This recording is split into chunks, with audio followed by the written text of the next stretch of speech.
We are going to begin on our painting of the northern lights in the sky with a large square-headed brush. I'm using this brush because it can hold a lot of paint and it can cover a large surface area.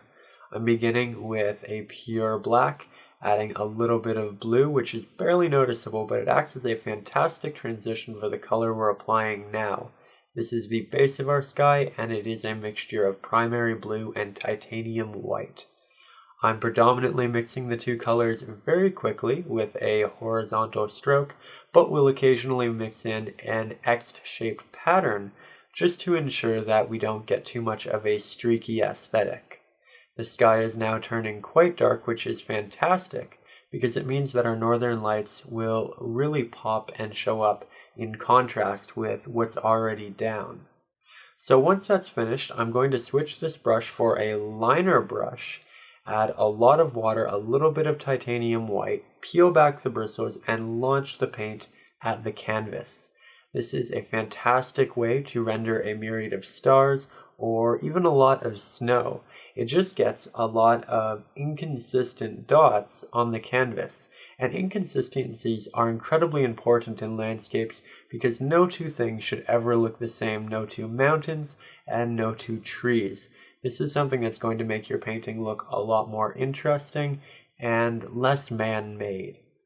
So with that being said, I'm now applying some mountains in the distance, and I'm keeping them fairly simple because they are in the background and I don't want them to distract from everything that we're going to apply and create in the foreground. Sometimes you have to leave varying areas of the painting more simple so that others can stand out and really shine. So from there, I'm now beginning to work on some trees and foliage, and I'm doing so with a very old square-headed brush. The bristles kind of leaf off in a myriad of different directions, and it's great because it creates inconsistencies. Again, inconsistencies will save your painting. If you don't have an old brush like this, you can simply peel back the bristles on a brush you don't necessarily like, or hit it against the table a couple hundred times. It's kind of cathartic. It's kind of opposite of the enjoyment we get out of painting, but it's an option. So here I changed the angle just so you could see the colors a little bit better. I'm incorporating a little bit of a small square-headed brush to create pine trees as well. I'm trying to create different types of trees. They're not all going to be the same, and again, that's going to add a little bit of additional interest. We're just mixing it up and ensuring that it's not too boring. So with that being said, I'm going back and forth, applying some pine trees. I'm applying some of these larger, rounder trees. And I'm doing that in both the foreground and the middle ground. I began with a fairly dark base color, and now I'm going to begin applying a lighter color on top of it. This is going to create a lot of depth. And I'm doing it in the same way. We are still just using a tapping motion, and because it's brighter, you can probably see much better how it's really looking.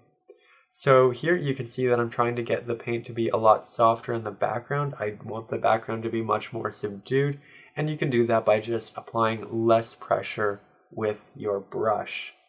So as you can see, I'm kind of just outlining the edges of a lot of these trees, and that's because the light isn't going to hit the entirety of the tree. It's going to wrap around it. And what we have in the foreground, what's facing us, isn't going to be adopting as much of that light. It's going to be on both sides of it. So just something to keep in mind. Then I'm going and I'm taking a little bit of a darker color and applying that as well. That way we have a highlight, a mid-tone, and a dark tone as well. The three of them will ensure that your piece has a good amount of depth. So from there, I'm switching my brush to the medium-sized square-headed brush, and I'm taking a gray. This gray has a lot more white in it than black, but you don't want to use a pure white because that can look like it doesn't have a lot of depth, and it can be a little bit too stark for the eye generally. So I left areas open, and now in those open areas, I'm taking a much darker gray, and I'm applying that inside. This way we end up with mounds and snow hills, and it just looks so much more three-dimensional. If we were to keep the snow as a pure white or a single color, it would look very flat and it wouldn't look three-dimensional. So by randomly incorporating these darker areas, we ensure that we create something much more real and interesting. I'm also keeping the edges a lot darker because the trees are going to cast shadows upon the snow and ensure that those areas aren't going to be as bright. Here I'm taking a bit more of white and I'm applying a highlight and just trying to build up those tones. Again, we want a bright tone, we want a middle tone, we want a dark tone, and really the more tones you have, the more values you have, the more intricate and interesting your painting is going to be, especially if you keep them for your foreground. You can keep the background fairly simple because, again, you don't want it distracting from your foreground. With that being said, here I'm taking some burnt umber, some titanium white, and some black, and I'm creating a little cabin very quickly here in the foreground. I'm predominantly using horizontal strokes to render it to kind of give it an aesthetic of logs, but I'm also going to go back to my palette and create sharp edges for it as well. I'm using a square-headed brush because they do have sharp edges.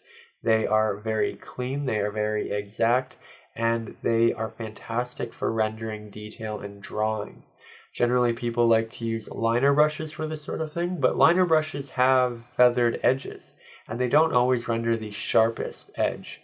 And that's really why I would implore you to use a square-headed brush, even a very small one, to do this sort of thing. It just makes your life so much more simple.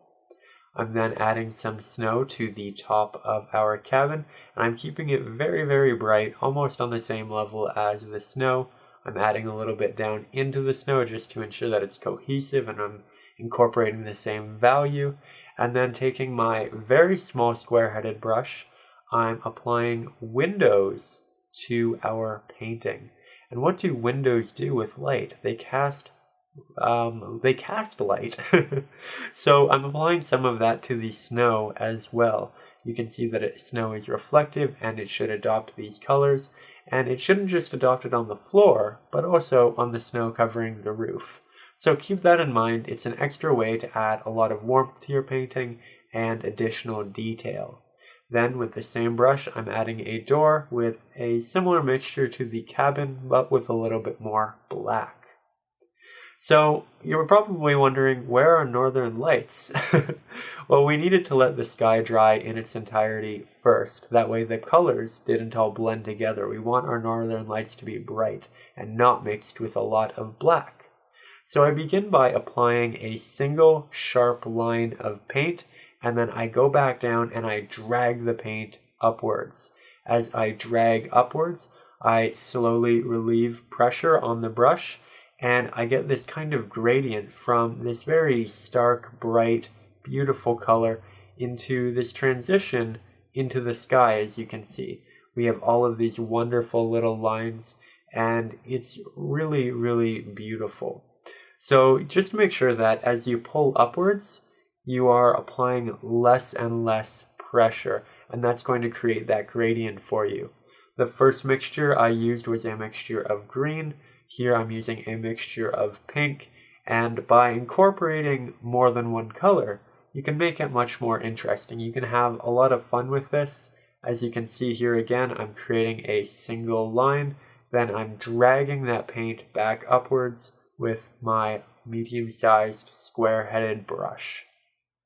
Now, I do want to go back and add more color to our northern lights because acrylic paints do dry fairly transparently and a little bit darker. So while I let that dry, I'm going in and working on the ice here at the bottom of the painting. Of course, this is going to be reflective of the sky, so I'm using the colors that we used in the sky, but the sky for the most part is fairly dark. So I do go back to my palette and I grab a darker gray to reincorporate on top of all of this. Now it is a darker gray, however, it is going to blend with the colors we just applied, and that is important because it's going to be cohesive and it is going to reflect that of the sky in a very simple manner. It doesn't need to be really detailed because, of course, we want our attention to be on the northern lights and on the cabin itself. From there, I'm taking my small liner brush and I'm applying additional snow to the highlights of my tree, just in areas where I think there's going to be additional light. I'm not just outlining it. I'm picking specific areas, I'm leaving areas open, and I'm trying to ensure that I'm not using the same technique twice. I'm consistently making it different. So as you can see, we are really running out of time, and that's essentially what it looks like after 10 minutes. But if you know me, if you know this channel, I do like to cheat a little bit, and I wanted to show you what I was doing. So here I go back in and I apply a highlight to the bottom of all of these northern lights with my liner brush. I add a couple of additional stars. I add a little bit of additional highlights to our cabin. Then I take a lot of very saturated color and I apply it to the northern lights that we already have. I'm using it essentially as a wash, so it's very watered down paint that's not going to disrupt the detail itself of the painting. So there we have it. There's our painting after about 13 or 14 minutes. I truly hope you enjoyed and had a lot of fun. Again, if you want to learn a lot more, there is a link in the description to my book, The Essentials of Acrylic Painting. And of course, I post every Saturday. I hope to see you next Saturday. Thank you so much for watching, and above all, stay creative.